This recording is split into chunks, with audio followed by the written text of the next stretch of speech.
going on, people? Today we're going to have a little chinwag about cannabis and some of the unintended effects of smoking cannabis.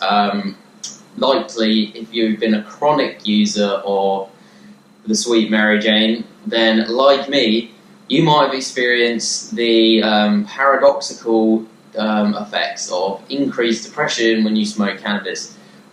This came as a massive shock to me when I used it for years to, make myself feel great and really enhance my quality of life, and it got to a point where, I was no longer getting those experiences, and it actually started to increase my depression to my dismay. So I've done a little bit of research and I have made some changes to my lifestyle and the way I've used cannabis, and I've actually found that I've actually managed to cultivate quite a nice relationship with the plant once again. So what I'm going to do is I'm going to break down some of the factors which can interfere with and possibly contribute to the effects that you get from cannabis, and then I'm going to go on to just to share what I've done to enhance my experience with cannabis once again.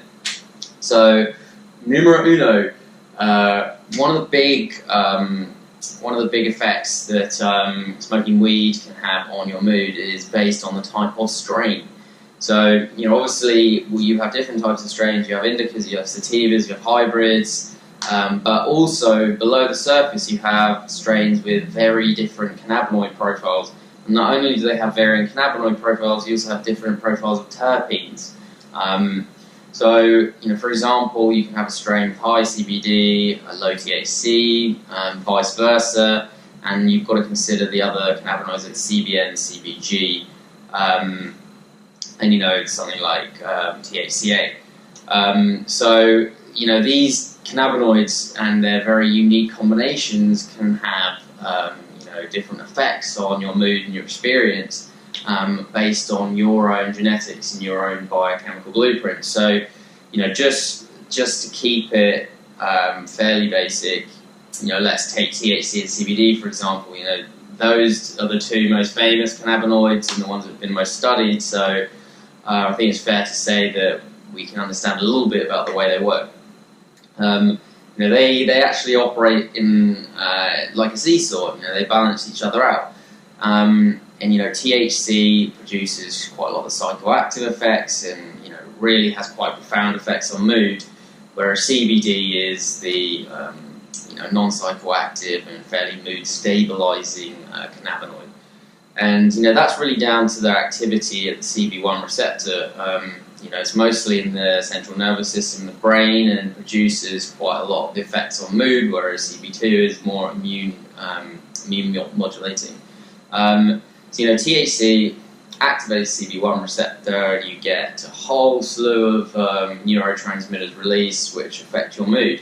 And CBD, depending on its concentration, can actually help regulate the activity of THC at that receptor. So as opposed to activating that receptor, CBD can actually act as an antagonist. So